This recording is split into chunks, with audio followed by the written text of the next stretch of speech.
Hello.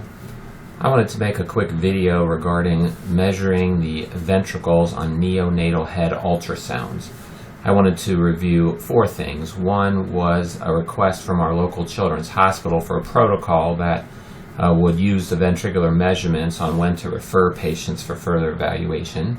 And then I wanted to review a paper published in Radiology recently regarding ventricle measurements, and then I wanted to review a powerscribe template where we were going to record the measurements, and then I wanted to look over a few cases and show how to do the measurements. So first, let's look here. This is copied from our local children's hospital about how to do the measurements and what they would like recorded. So they're talking about the measurements that they want are going to be A here, called ventricular index, and C, which is the anterior horn width. Really they want A, but in my experience C is a little bit better, so we're going to give A and C, and then we're going to do it on both sides. So we'll give A for the left, a ventricular index for the left, ventricular index for the right, and anterior horn width for the right and the left. Now, where do you measure this? Well, this is a coronal image, and we can go over this a little bit more in detail later, but this is a coronal image, so you want to pick a coronal image where you can see choroid in the anterior horns and in the roof of the third. So basically they talk about three white dots. This isn't the best example of it, but three white dots. You want to pick the cut that has three white dots, choroid, choroid, choroid, and then use that slice and then do those measurements. Now, from that same children's hospital protocol, there's this diagram, which is a diagram from 1981, and what this shows you is the ventricular index in millimeters compared to the postmenstrual age, or the corrected gestational age, corrected age. And they would like to have neurosurgery take a look at the patients, transfer for evaluation any infant who's over 32 weeks, corrected age, with a ventricular index at least 13 millimeters. So 13 millimeters right here. Once they start hitting that range, then they want to refer them. Or if the infant is less than 32 weeks with a ventricular index of 1 centimeter. So this is 95% of patients will be below this line. So those are the two numbers to keep in mind when you're doing the measurements. If over 32 weeks, 13 millimeters for the ventricular index would trigger a referral, and under 32 weeks, then a ventricular index of 10 millimeters would trigger a referral. Next, I want to review an article published in the journal Radiology in January 2012, and you can just Google this article and find it. And Margaretha Brouwer from Children's Hospital in the Netherlands published this article in 2012, and it's called New Reference Values for the Neonatal Cerebral Ventricles. So they talk about three types of measurements, and they give normal values. And then let me go find those three measurements. So this is down a couple of pages, and it shows they're showing the ventricular index measurement here and the anterior horn width, and then one they call thalamo-occipital distance, or I think it's easy to remember, it's the posterior horn length. So you got anterior horn width, ventricular index, and posterior horn length. And let me see if I can magnify these up.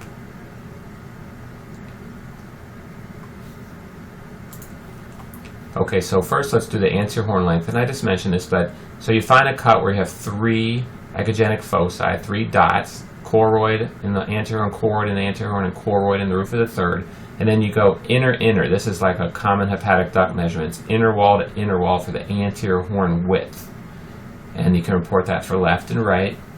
And then you do ventricular index, which is falx, or just midline out to the edge of the anterior horn. And again, be sure you do not include ependema. You're supposed to be stopping at the black. So that is ventricular index, and you report that from both sides. And then the third measurement they do, which is not being requested by our children's hospital, and I think it's difficult to determine and unreliable, but I will just mention it here, and it's called the thalamo-occipital distance, or the posterior horn length. So you take a sagittal view and you go to the other side of the choroid, just the back of the thalamus, include the choroid in the measurement, back of the thalamus to the back of the occipital horn, and you give that measurement. And as I mentioned, we are not going to use that measurement, but I just wanted to let you know how to do that measurement in case it comes up in the future. Then a little further down in the same paper, they give some cross-reference curves for what is a normal value for these three measurements. So let's first open this first one. The first one I'm going to say the means and 95% reference intervals. So they're going to show a mean curve, and then they're going to show the range that would include 95% of patients. So let me mag up this table first. All right, so this table is the ventricular index. So ventricular index in millimeters compared to postmenstrual age, or what we call corrected gestational age. So this measurement varies with the gestational age. So notice, if you're 25 weeks, maybe 1, or say 10 millimeters would be your 95% cutoff, whereas by the time you're 40 weeks, it would be about 1.3 or so. So this is kind of your normal range, and as I showed you on the Children's Hospital protocol, they want referrals. I think it was for 1 if they were less than, I should check it to be sure. Okay, I looked it up. Here it is. They wanted a referral for less than 32 weeks with an index at 10 millimeters or more, or over 32 weeks with 13 millimeters or more. And it was from that table where these ideas come from. All right, next I want to review this table, which is the anterior horn width. All right, so this shows anterior horn width in millimeters versus post-menstrual age, or corrected gestational age. Well, I really like this measurement. I think it's highly useful because the normal value is easy to remember. It's 3 millimeters or less on any kind of ages we're going to see in our practice, from 25 weeks to 42 weeks. So as long as the anterior horn width is 3 millimeters or less, you're within the normal range of 95% of patients. So remember that value. Anterior horn width 3 millimeters is normal. And then here's the final measurement, the thalamo-occipital distance, or posterior horn length. And this you can just sometimes it can be useful to sort of double check this. We aren't going to specifically report it, but just remember that it's nice because 20 millimeters or 2 centimeters is the sort of the normal value for any neonate 25 weeks to 42 weeks. So if you just remember 20 millimeters or 2 centimeters is the cutoff for the posterior horn length being normal, sometimes that can help you if the other ones are a little borderline. So I made up this little saying about how to remember the normal values for the ventricles, and I just say count to 3. 1, 2, 3. As easy as 1, 2, 3. Measure the ventricles as easy as 1, 2, 3. 1, just do it. 2 is the normal value of the posterior horn length. So 2 centimeters is normal value for posterior horn length, and then 3 is the normal value for the anterior horn length in millimeters. So 1, 2, 3. 1, just do it.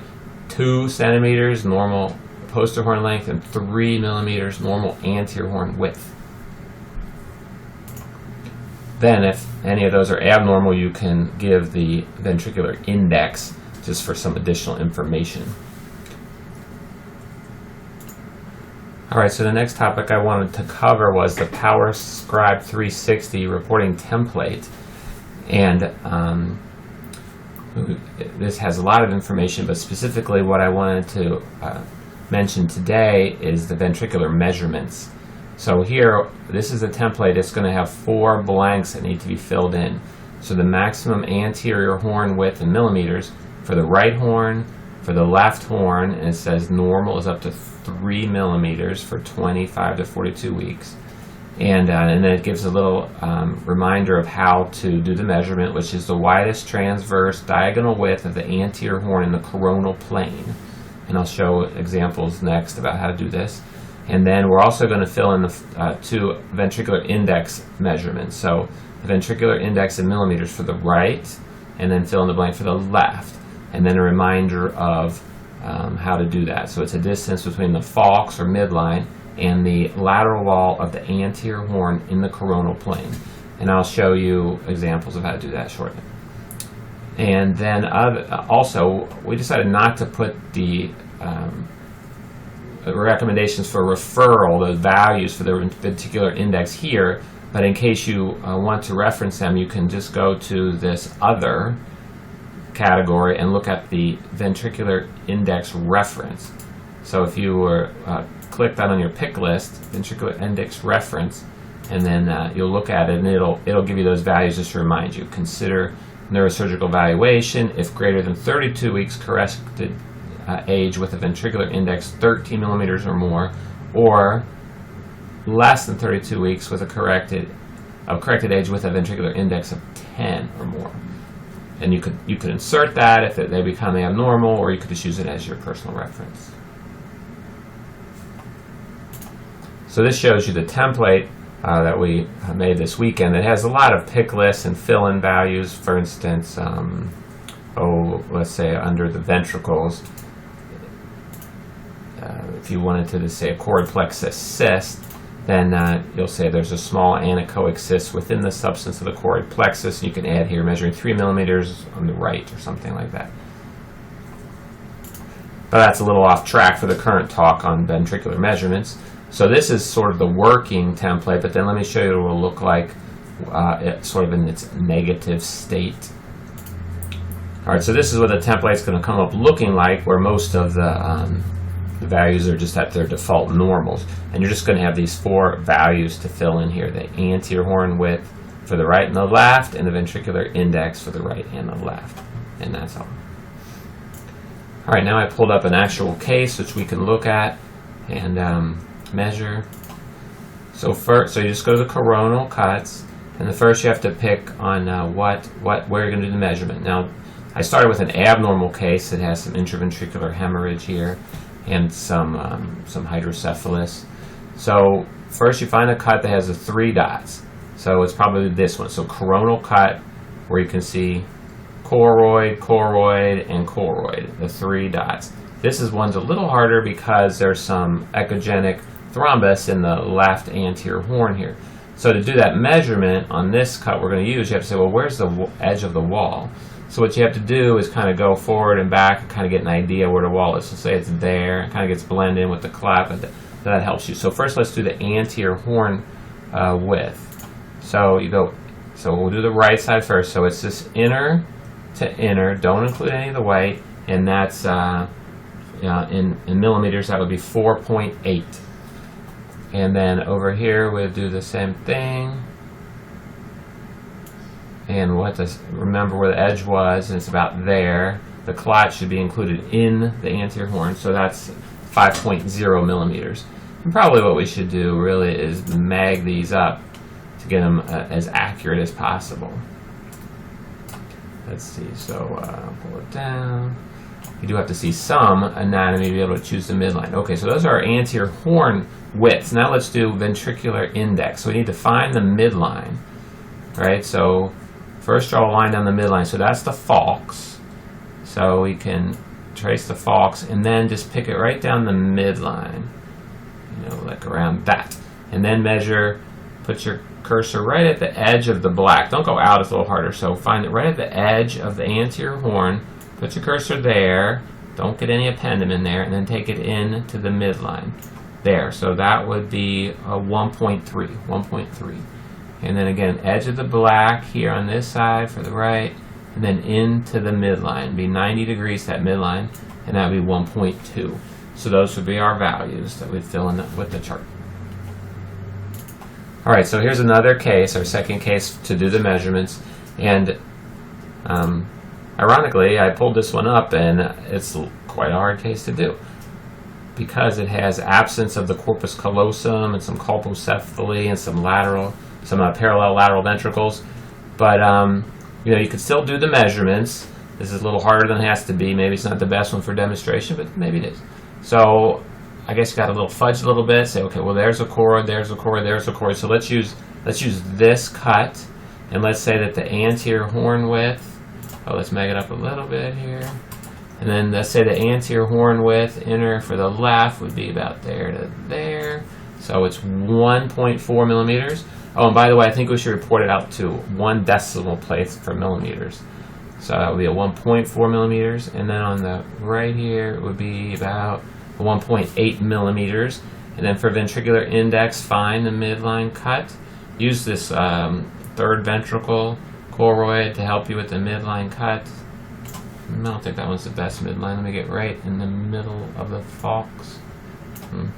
Cursor doesn't want to go right in the middle. Okay, there, right down the middle of the falx to the middle of the third ventricle, fourth ventricle. Okay, so that's our midline. Then go to the edge of the anterior horn and then over to the midline. So that's going to be 1.6. And then we'll go for the edge of the right here over to the midline, and that is going to be 1.7. So those ventricular indexes are, quite abnormal, but obviously it's not from hydrocephalus. It's just because the lateral ventricles have a parallel configuration because of the agenesis corpus callosum. But the anterior horn width measurement is good. It says there's no hydro. That's an interesting example. All right, let's see what's next on my random list. All right, so here's a different case, another case, and cruising through. Okay, so it looks like it's normal. I can see, I think this is the best cut, best coronal cut for measurement here, and you got choroid here, choroid here, choroid here. So those are our 3 dots. It's a little blurry, there's a little motion, but I still think that this is one we would use. So the right anterior horn, we'll go inner to inner. Right anterior horn width would be 2.2 millimeters, and the left would be 1.0 millimeters. Now we'll find the midline. Let's go through the third and use that brain stem to help figure out the midline. So that's the midline. Now we'll go to the edge of this anterior horn, which is a little hard to see there. Let's go forward and back a little and try to find out where it is. All right, let's say right there. Miss the ependymon to start on the black and end at the midline. So that's the left ventricular index would be 8.8 or millimeters. So in centimeters would be 0. Well, we're going to use, we're going to use millimeters. So it's 8.8 millimeters. And then on the right, it would be from the inner edge to the midline. It would be 1.0 centimeters or 10 millimeters. All right, let's see what our next case is. All right, so here's our next case. And I see this one has a little right germinal matrix hemorrhage and kind of a big septum cavum vergi, just to make it a little more interesting. So let's find the cut, the coronal cut with the best 3 dots. So let's say here, here, and here is probably the best one. And let's do the measurement here. So the right anterior horn, the left anterior horn, ventricular index, let's measure those. So the right anterior horn width would be, just inner to inner, that would be